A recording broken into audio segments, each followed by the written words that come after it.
Welcome to the Cash Car Convert Podcast, Episode 9.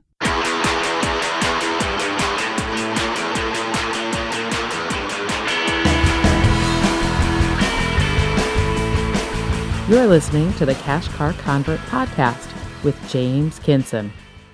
Hello and welcome to another episode of the Cash Car Convert Podcast. My name is James Kinson and I am the Cash Car Convert. This is the podcast where cash cars are cool and auto debt is dangerous to your financial future. In this episode, I'm going to relay an embarrassing story from my past, and it's my new car mistake. And I wanted to talk about this because I wanted to let everyone know that I've made mistakes in my past with my car buying decisions, and I don't want anybody out there to feel like I'm preaching to them and that, I don't know what they're going through or I haven't been through something similar. So I'm going to relay this story, and I hope it'll be educational to all the listeners out there. I've talked a lot about buying cash cars in this podcast, and I've said that most people can't afford the depreciation that comes with buying a new car, and I've cautioned about buying on credit. So I'm going to share my own cautionary tale here about my own new car experience and the lessons I learned from it. When I was 21 years old, I just had to have a new car, and not just any new car. I had to have a Pontiac Trans Am, and not just any Pontiac Trans Am, but a Pontiac Trans Am with the high performance package and the Hurst 4-speed. I had to have this black on black Trans Am with the big gold eagle on the hood, a Firebird, I guess you would say, and the gold honeycomb wheels. So I had the whole package go in there. Now at the time I was making $8,500 a year, or about $700 a month, working at a warehouse job. Now, did this stop me from buying a new car that had a sticker price of $8,300? No, absolutely not. And I should probably share at this point, because $8,500 for a salary and $8,300 for a car doesn't sound like much money in 2013. But this was 1979. And so if I take those $1979 and I translate them into 2013 dollars, $8,500 is a smidge less than $29,000, and $8,300 would be a smidge more than $28,000. So in that ballpark between $28,000 and $29,000, just to put it in today's dollars. Now, it's also worth noting here that even the people who are happy to allow you to buy on credit would say that you shouldn't buy a car on credit where the monthly car payment is more than 20% of your monthly income. And if I had stuck to that rule, that would have allowed me to buy a car that was about $5,000.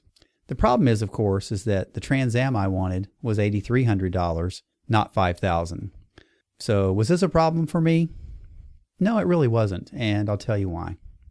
I was living at home with my mom and dad, so I kind of figured it didn't matter how much money went to my car.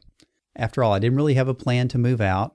I wasn't, looking to do something different with my life in the near term. And honestly, I just didn't have a plan in general, right? I was young. I was hanging out with my friends, going to the lake, going out, just basically hanging out and having fun. And, I was pretty sure I could have a lot more fun if I had a black Trans Am. And I was pretty sure I'd look pretty cool in it too.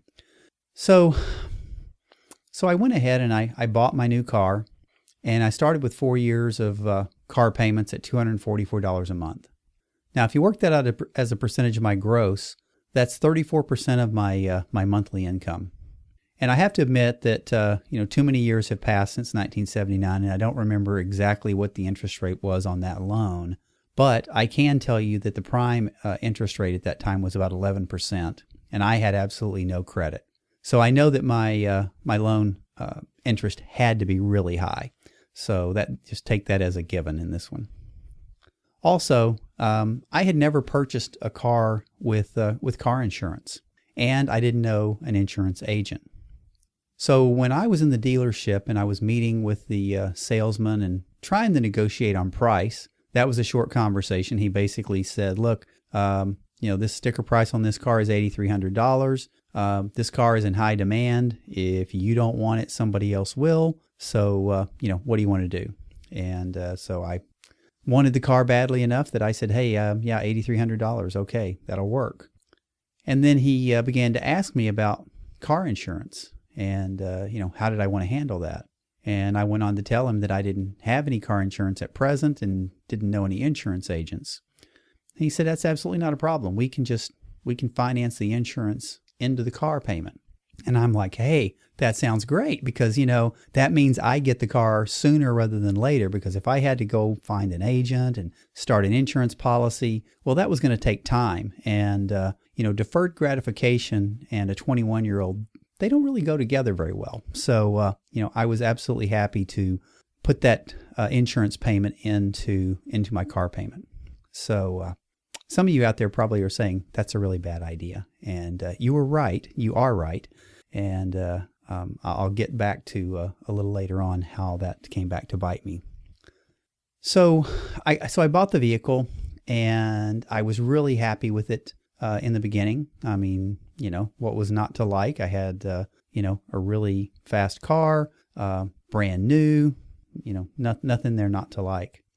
Now, it so happens I bought the car in April of 1979, and those of you who lived in the 70s will remember that gas prices spiked quite a bit, and they had gone up to about 60 cents a gallon for gasoline. And I know for today's crowd that doesn't sound like very much, but it was a lot at the time. And what happened in the summer of 1979 is there was a further escalation of the oil crisis. And the gasoline went from 60 cents a gallon to about $1.60 a gallon. Now, for somebody driving a Trans Am with the high performance package, getting 12 miles to the gallon in town and 14 on the highway, this caused a bit of a problem. And so I went back and did the math on this, and I figured that it cost me between $1,400 and $1,600 a year to put gasoline in that vehicle for the time that I owned it. So it didn't take long for my dream car to start to become a bit of a nightmare, and that really spanned the next couple of years. And not every moment was a nightmare, absolutely, but the luster went off of that new car pretty quickly, and that happened for another reason. It wasn't just the gas crisis and the additional cost for fuel, but something else was going on there. And it started happening about the first month that I had the car. And what would happen is, if I went out to go for a drive, and it wasn't a very lengthy drive, and I needed to run my air conditioner, then there was a chance that when I stopped, my car wasn't going to start. And for those of you who don't know, I live in Texas. And so the temperature in the summertime, it regularly gets up over 100. So I needed to run my air conditioner in my car quite often, and especially being a black-on-black car, something I might have thought differently about, had I been thinking more rationally when I made the decision to buy. But be that as it may, so now it's summertime, and I've got this car that anytime I drive it with the AC on for a short trip, I've got a chance that it's not going to start when I come back out. And again, this started within the first month of me owning the vehicle. And I took it back to the dealership multiple times over the 12 months that the warranty was valid.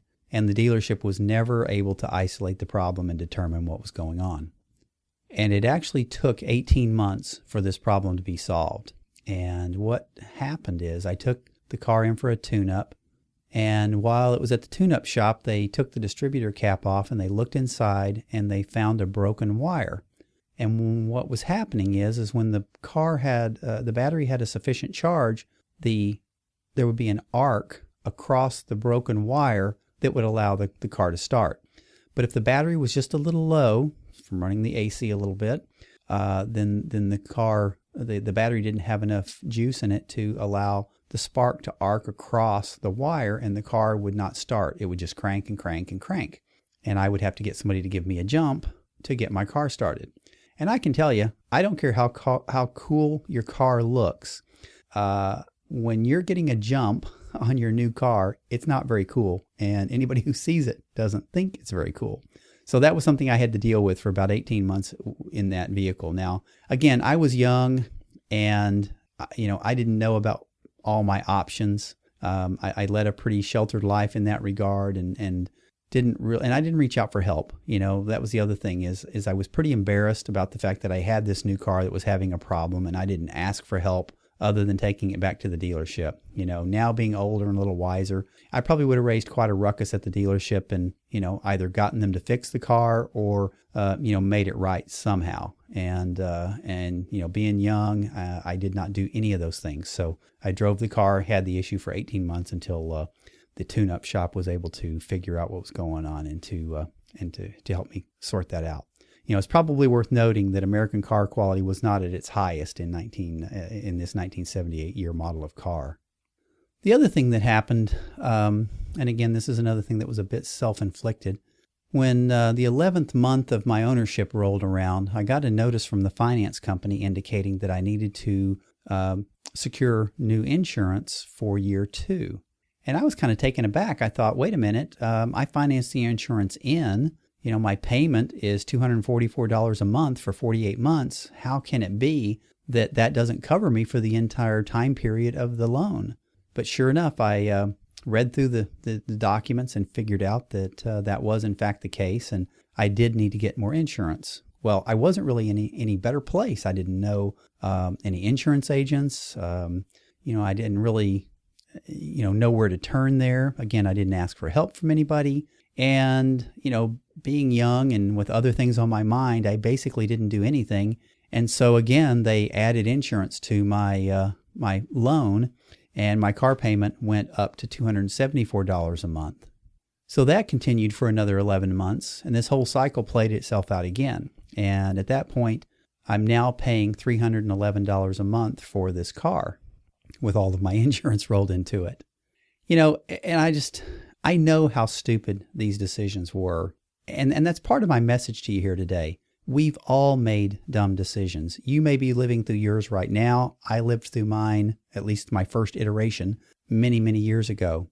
I've made other kinds of car buying mistakes since then, but I haven't made these mistakes since then. Some lessons, once you learn them, they stick with you. But, again, I was just young, naive. I didn't ask for help. And I was embarrassed. I was embarrassed to say, I've gotten myself in trouble here. I need help.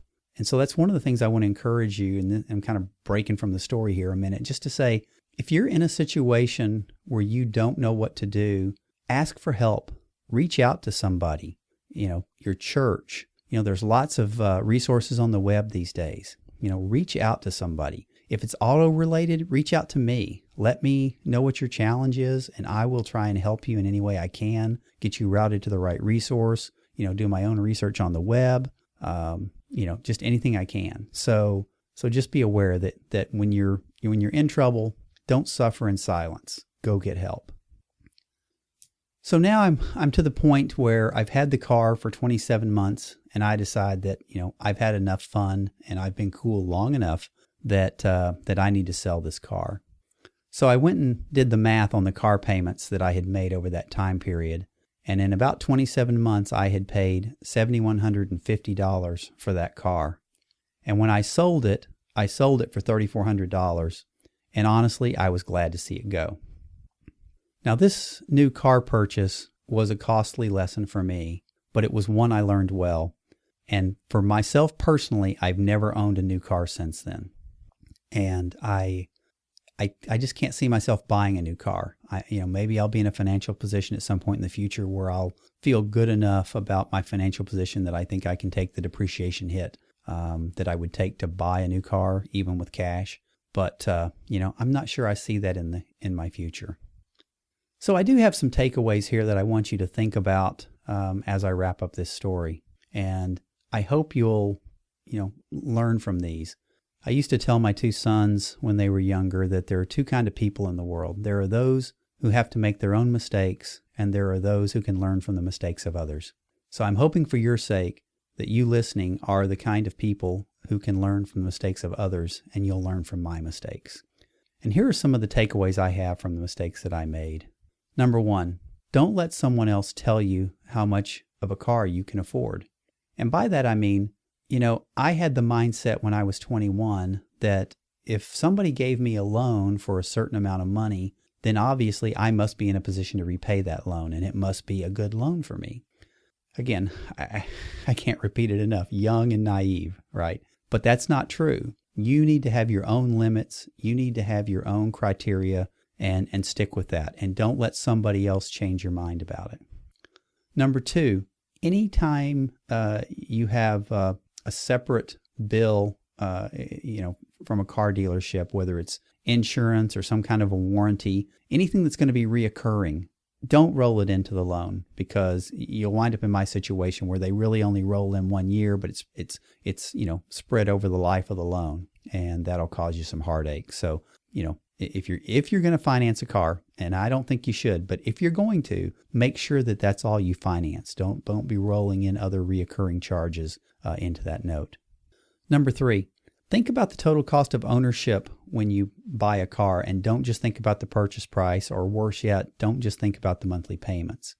Think about things like insurance, gas mileage, repair costs, and maintenance costs. I can tell you that there are brands of cars that have more expensive maintenance. I think I may have mentioned this on a previous podcast, but I had a Lexus at one point that had an air suspension system, and the shocks for that car were $1,000 a piece. And while I owned that vehicle, all 4 shocks went out, right? So I paid a price for that, for driving that luxury vehicle. So just be aware that that there are additional maintenance costs for certain vehicles. Also, if you're driving a truck or a van or something that's larger, the cost of tires can be a big deal.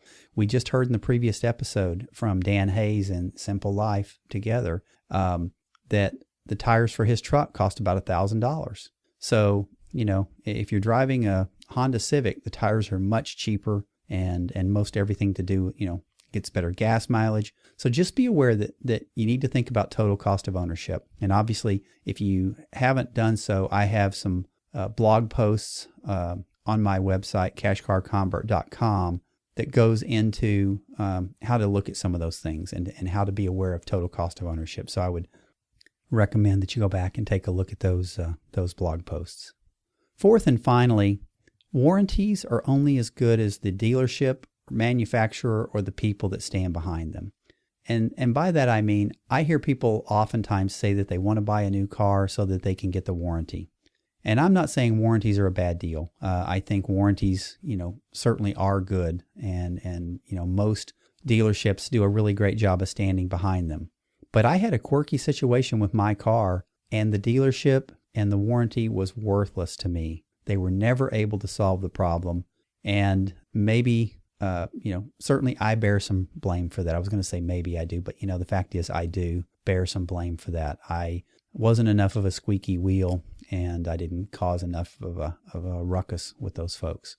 But be that as it may, be aware that a warranty isn't an automatic fix. It still takes your time and effort to take a car in, and if they can't solve the problem, you'll be making return trips. So just be aware of that. Be aware that it may not always work perfectly the way you think it will. So that's really about all I have for today's episode. I've made a lot of car buying mistakes over the years, and I've made a lot of car selling mistakes over the years as well. But as I stated earlier, I've never bought another new car for myself, and it has a lot to do with the things that I learned when I bought this car. One of the things I didn't mention here, but is really relevant, is just how fast a new car doesn't feel new anymore. I would challenge just about anybody out there who's bought a new car to say that after they were driving it for 6 months that they felt any different about it than if they had bought a used car and driven it for 6 months. It doesn't take that long for you to feel like, hey, I'm just driving another vehicle. So just be aware of that when you get, as my dad used to call it, new car fever. So with that, I'm going to wrap up this episode. I thank you so much for listening. I hope my experiences will help you avoid a similar fate, and that you'll take away some lessons from this. If you enjoyed this episode, feel free to reach out to me at CashCarConvert on Twitter. You can also reach me at cashcarconvert@gmail.com.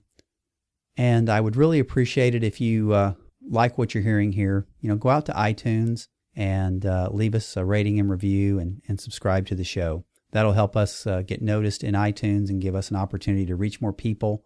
So with that, I really appreciate every listener. Thank you so much for taking the time to listen, and have a good day.